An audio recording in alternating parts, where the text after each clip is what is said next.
4 years ago, we went on this expedition to the far northern Great Barrier Reef. Okay. Scientists hardly ever get to places like that. They're very inaccessible. At the time, Charlie was quite depressed. We all were. We found a lot of dead coral. We found entire reefs basically gone and kind of dead. But there was one site in particular that just stood out from the rest. It seemed like this perfect coral garden. I just saw so many corals all together. It was like going through a little bit of an art gallery where corals are dotted all over the place as in an exhibition. I have never seen the equal of that on the Great Barrier Reef. That's amazing. I think it gave him real hope and inspiration that if this one little site can exist, then anything's possible. It is, it's incredible. And that gave me this idea of, well, what if we collect all 400 species of Great Barrier Reef corals? Creating a coral biobank, or effectively a coral ark. Boy, this place is not done yet, that's for sure. My God. Well, that's good news. That's good news. If we keep all these corals alive in aquaria, then they can be used when the technology's right to repopulate reefs. Why is this one just so special, Charlie? Well, I've just never seen it before. If you're going to start a biobank, if you're going to go out there and collect everything there is to collect on the Great Barrier Reef, you need a Charlie Veron.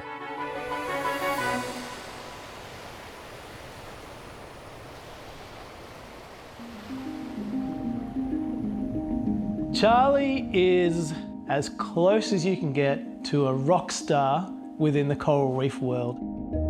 He's described over 20% of the world's coral species. He's dived in just about every coral reef location on the planet. He knows reefs better than anyone, I think, in the world. He is very unorthodox, and his thought processes are quite different to many other research scientists. When Charlie gets underwater, he's just so focused. The rest of the world disappears, I think, when he starts focusing on corals. He's more likely to run out of air at significant depth than just about anyone else I know.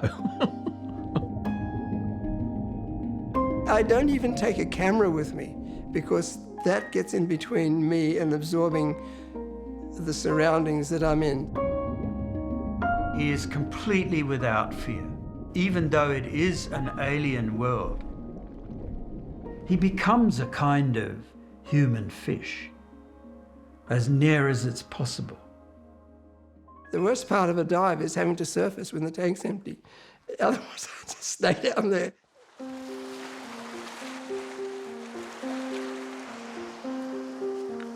There's never been an instant in my life where I didn't want to escape into the natural world. There we go.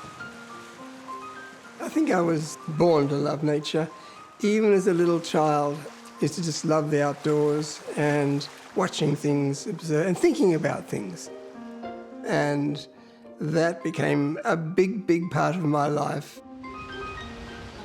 I grew up in leafy North Shore in Sydney. My mum used to take me down to rock platform near Long Reef in Sydney. I'd be rummaging around at low tide and finding all these critters. I learnt more and more and more about the natural surroundings. Ow. And the more I learnt, the greater my interest. There you go. And so it became an obsession on the natural world. And it still is. Yes, that's me. He actually picked up a blue-ringed octopus. And in those days, it wasn't realised how venomous the things were. His name was Oki. Believe it or not, he came when I called him, and he would climb up the side of his aquarium, up onto my arm, and walk up my arm, take a little bit of crab meat, and crawl back into a little cave I made for him, and flash little blue rings at me to say thank you. Oh, I love that little animal. Yeah. He had a sympathetic teacher who encouraged his interest in nature, in biology, and he used to take a lot of insects and things to school, including once a funnel-web spider. She was called Spooks, great big spider. And my teacher, she said, "Charles Darwin, get that out of here." And the kids started, "Charlie, Charlie." And I was nearly in tears, but that's the name I've got today. If you hear a crash, it's probably a tree kangaroo.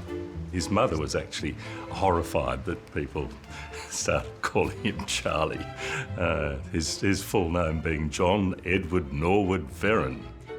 A huge variety of species here. The parallels with Darwin are uncanny. I haven't worked out what's what. He became a naturalist, as Darwin did, who went on adventures, who discovered things. Fungi are fantastic. And both, of course, academically poor. I mean, people didn't understand that his passion for nature was part of his brilliance. My school life was really terrible. I was a walking encyclopedia, not only about the natural world, but about anything that interested me. But I can't be taught. That aggravated all the teachers. I got belted all the time, really thrashed. My self-esteem wasn't too good, but my inner self was a home because I knew lots of stuff. So I became two people. One was the school kid who got thrashed all the time and sent down in detentions, and the other was me, the nature-loving kid who knew just about everything that was interesting. I got the worst possible pass in the end of year leaving certificate. And I repeated the year, but I didn't do any better. His parents had been suggesting he would work as a bank clerk. I mean, a more inappropriate kind of career for Charlie I couldn't imagine. And then he was given these tests, like intelligence tests. And eventually, he turns out to be brilliant at this and is offered a Commonwealth scholarship to go to university.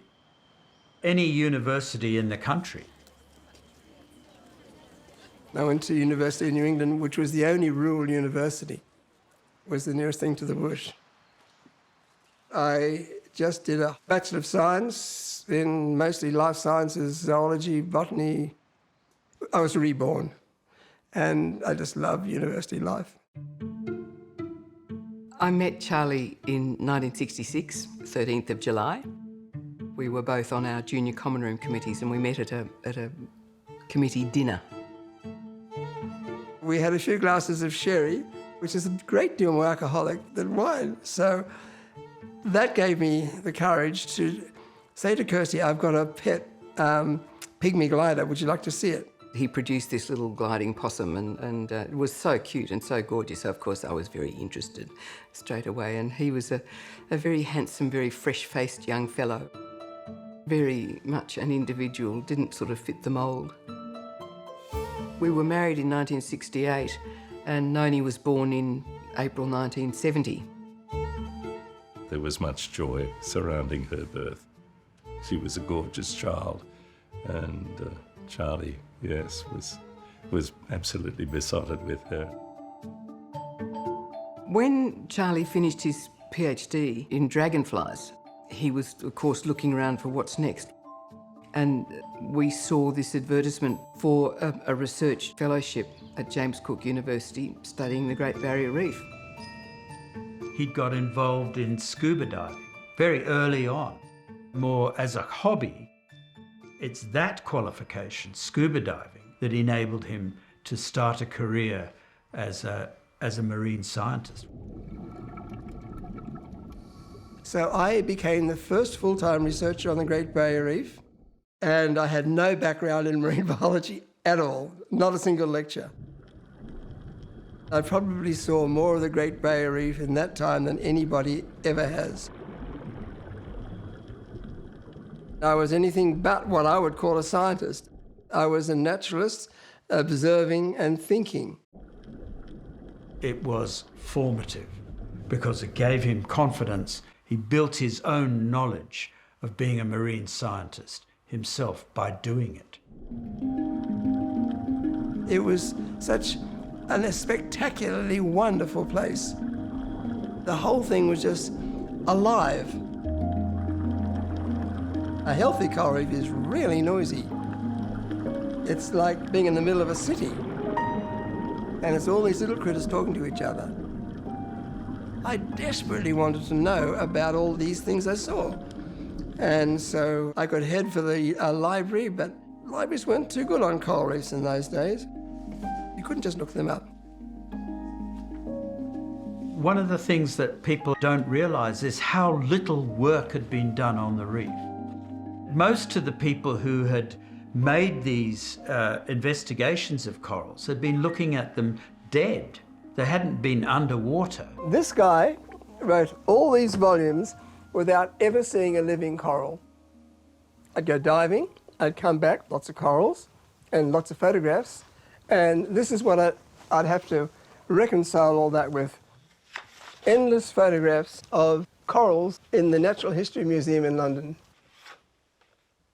So for a number of years, he's mapping the original corals, giving them a name, giving them an identity, and understanding species and how they evolve. I did, in the end, wrote 5 volumes with my colleagues based on the reality of the reef, not on a museum shelf. That has underpinned everything that has been done since.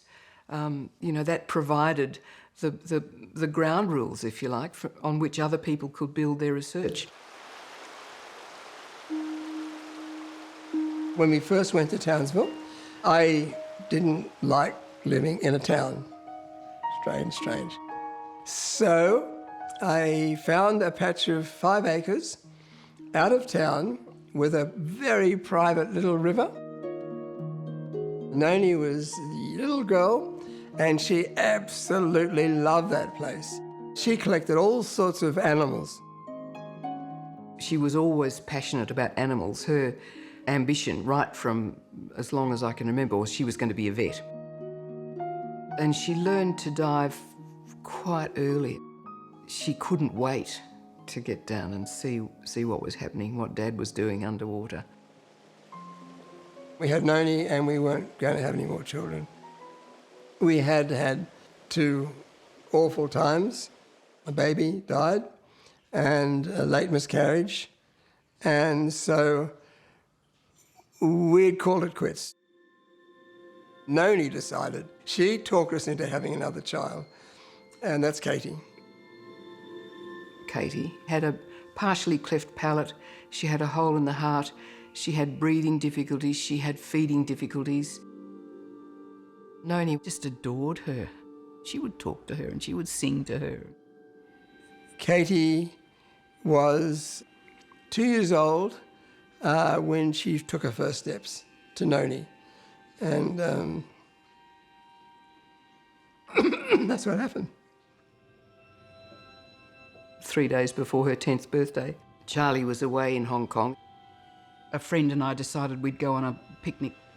She had a daughter, very similar age to Noni, and they were great mates. And they decided to go off exploring up the creek. Her little friend came running back and said, "Noni's stuck, Noni's stuck." And apparently she had tried to sort of surf the creek down, and she became wedged between 2 rocks and drowned, which was, I can still remember it being, it's always there. After Noni's death, I went on a downhill spiral and became addicted to sleeping pills and tranquilizers and God knows what else. I just didn't get through it. We did cope with it in very different ways. We were never not supportive of each other, but to go through the sort of constant grief that we faced, we just ran out of steam. I think it was just more than any couple could be expected to deal with. Diving was a wonderful refuge for me. It was my job, but it was a very welcome job, and certainly that was essential, actually, for my survival. I'm standing on Hardy's Reef, one of the 2,500 or so enormous platform reefs that make up Australia's Great Barrier Reef. The early 1980s was a really exciting time to be working on the Great Barrier Reef because there was so much that was unknown, and virtually every diving trip we were discovering new things about the corals. Peter, come and tell us about it. I was a junior PhD student and Charlie was a senior scientist at the Australian Institute of Marine Science. What is so exciting is that thousands of corals on the Great Barrier Reef spawn together on only a few nights of the year. At that stage, the key identified threats were crown of thorn starfish outbreaks and pollution starting to come off from the coastal areas. These are the real demons, and they've created quite a stir. But by and large then, I thought there wasn't any human threat to the Great Barrier Reef. I felt it was big enough to look after itself. I had no idea that we could inflict so much damage so quickly in my lifetime. I knew who Charlie was before I came to Australia. I had spent a lot of time working on coral reefs all over the world by that time. He was the guru. He had written the Bible as it was at that time for identifying corals. And what sort of habitat was it? I met him properly sometime in the very late 1980s. It's clearly well defined underwater because otherwise... She'd already seen me about her work. And as Mary does, she had told me what I should think about her work. That's what she does. So it took me about, I don't know, a week to summon up the courage to invite her around to my place for dinner. So the Americans want to know about this coral, and we complement each other to an amazing degree. From Agincourt Reef, I have all my ideas, right, and I write them down. And I give it to Mary and she shreds it. I see my role very much as extracting information from Charlie's head and making it available to the world. Charlie always had this feeling that I would never want kids, whereas I had always wanted children. And he was slightly shocked when we'd been together, I suppose, 3 or 4 years, and I said that I actually wanted to have children. More children? No, never. No, we'd had such a terrible time. The last thing I wanted was to have more children. That changed quickly. And of course, best thing I've ever done in my life, ever, yeah. What is it? It's a monstera. You mean Monsterio? Whatever it is. It's a monster. It's a monster. Evie was born in 1994 and Martin in 1998. It's an insect-eating plant, is it? No. Katie has a really good relationship with them both, and it's been great. I would have thought that possums would simply eat the flower and leave the stalk. Yes, they would. But the fact that we were having children at a time when we were beginning to feel this overwhelming sense of foreboding about what was happening to the world, it was a very difficult time for us. But mostly it's Australia. Everybody was becoming more aware of the risk to coral reefs of increasing global temperatures. And Charlie and I talked about it a lot. 1998 was the hottest year on record. Reefs worldwide resembled coral killing fields as warmer waters bleached the colour and the life out of many of these normally vibrant underwater communities. The bleaching of the 1990s was nothing like as severe as it's been since. Why it attracted the headlines was that it existed at all. Everybody, including me, thought that coral communities were there forever. Now, a study commissioned by Greenpeace has found higher sea temperatures due to global warming are to blame. What we now know is the combination of high temperature and high light conditions doubly stress corals, and that is the primary reason that you get severe mass bleaching events when those environmental factors coincide. When I really got on top of that, it scared the hell out of me. I wrote it all down in a book. It's called A Reef in Time, The Great Barrier Reef from Beginning to End. Now, that's a nasty title for a book. We're privileged this afternoon to hear about coral reefs firsthand and authoritatively. Charlie Veron. It was in 2009 that I was asked to give a talk at the emergency meeting of the Royal Society. Both geology and biology claim ownership of coral reefs. What Charlie is doing is joining all the dots together of the problems right across the spectrum of science. About the environment. He's saying, look, wake up.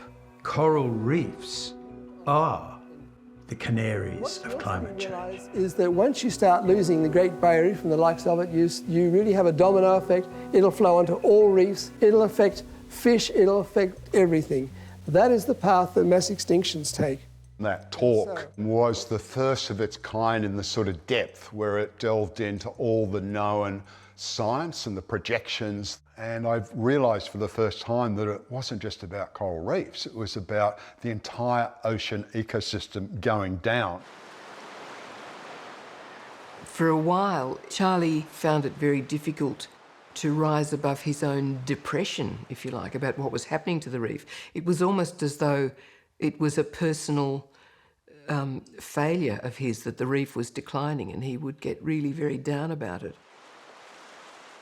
When Charlie left the Australian Institute of Marine Science, it gave him more freedom to express his concerns about the future of the Great Barrier Reef and other reefs around the world. I got more and more angry. I was giving talks to scientists, but then I thought, to hell with it, I'm getting out to the general public. I went to Canberra, talked to politicians, I went everywhere to try to convince them of the damage I could see on the Great Barrier Reef, but also to believe in climate change. We will lose the reefs if we keep on producing carbon dioxide at the rate we are. He definitely didn't want to enter the public eye. He wanted to live a quiet, secluded life of a hermit. But it was something, that he felt he needed to do. We have lost about half the coral colonies of the Great Barrier Reef in the last 2 years alone. It was a very controversial subject when he began talking about climate change and the reef. And I know that it wasn't always well received. Some in the research community probably felt that he had overstated the potential for destruction on the Great Barrier Reef. Mr. Charles here is completely dead. I do ruffle feathers and I do get attacked. I don't care. I really don't care. I would care if I was wrong. Marine scientists say their worst fears are being confirmed. More than a third of the Great Barrier Reef wiped out by bleaching. The worst event of its sort on record. It's not prediction now, it's fact and it's happening. Events have subsequently proven that we are facing a crisis for corals on the Great Barrier Reef and other reefs around the planet. And many people who initially criticised his views have had to reconsider. The Great Barrier Reef has been added to the UNESCO draft endangered list. It points the finger at global warming, but also the government's inaction on climate change. The listing will be strongly opposed by the federal government. We've invested $3 billion under the Reef 2050. The federal government succeeded in convincing 21 countries not to declare the Great Barrier Reef in danger. There's inevitably politics around climate change and the reef. The problem is that that distracts from the reality of what's happening on the Great Barrier Reef. Increasingly, we're worried about the numbers of damaged reefs and the fact that we've lost so much breeding coral that were being produced naturally to help the reef system be resilient and recover. They're simply not there anymore. So we've lost part of the resilience network for the Great Barrier Reef, and that's really worrying. If you see a reef that's really reduced to rubble, there's nothing in it. It's like a tomb. There's no noise at all except the bubbles that you make on your regulator. In the last 20 or so years, we've lost over 50% of the Great Barrier Reef coral cover. So we sort of came to this idea of, well, why don't we just collect all the coral species and keep them alive in land-based facilities like a seed bank? Obviously, we don't want to have to rely on a coral bank to repopulate a dead reef. We want to keep the reefs alive. But if they do die, we want to be sure we have captured the corals before they go extinct. It is already too late for, I reckon, at least 15 species. To work alongside, someone like Charlie, who is considered the godfather of corals, is a dream come true. Charlie is, one of, a handful of people around the world who can actually identify corals to a species level underwater.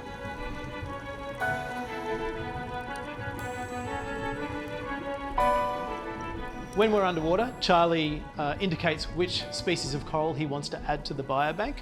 We then take photos and collect environmental data, including water temperature, depth, water chemistry, GPS location, everything we need to know about that coral and where it came from in the wild. We take a portion of that colony back to a land-based facility. So Charlie, this is the end result. So these are the corals that you selected out in the wild. The colony has been fragmented and put on this little plug, and within that plug is a microchip, and so everything about this coral and this species can now be tracked and traced through our database. These corals will live in this environment indefinitely. But if you get the filtration right, the light right, all that right, then they thrive. So there are lots of different approaches right now on how to assist with the Great Barrier Reef getting through the next couple of decades. There's everything from cloud seeding to, spraying biofilms over the surface of the water to reflect available light to try to minimise the heating of the water on the Great Barrier Reef. And so this is really a complementary project.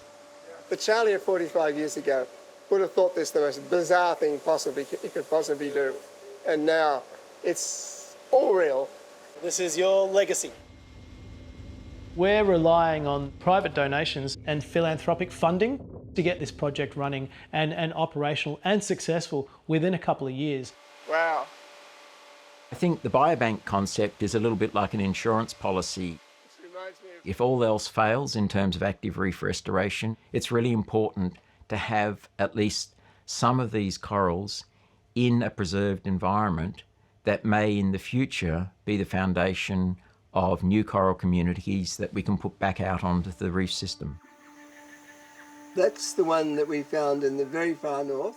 What do you consider the main characters are that will distinguish it from other species? I think probably the branching pattern. Yeah. Charlie's trying to transfer his entire living career, I guess, or his brain onto his website so that, it's not just Charlie Veron that can identify corals around the world. It's anyone, really. I haven't got the photograph in yet, so we'll have to get that in. Okay. It captures my whole life's work. So it was very distinct underwater then. And the big 3-volume book that Mary and I produced, well, now you just chuck it in the bin because the website is about 10 times as big. No, we don't need all that much more to finish it. We've gone 9/10 of the way. Yeah, I know. You need an assistant to get through that. I'll rest a lot happier when this is all finished and done, if it ever gets finished and done. Then my job will be finished and I can go off and play bingo.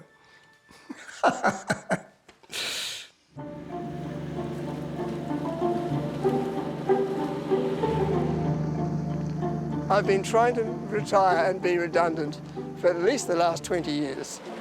It doesn't look like getting any closer. As far as the Great Barrier Reef is concerned, I still have a big job to do, and I'm going to do it as best I can, for as long as I can.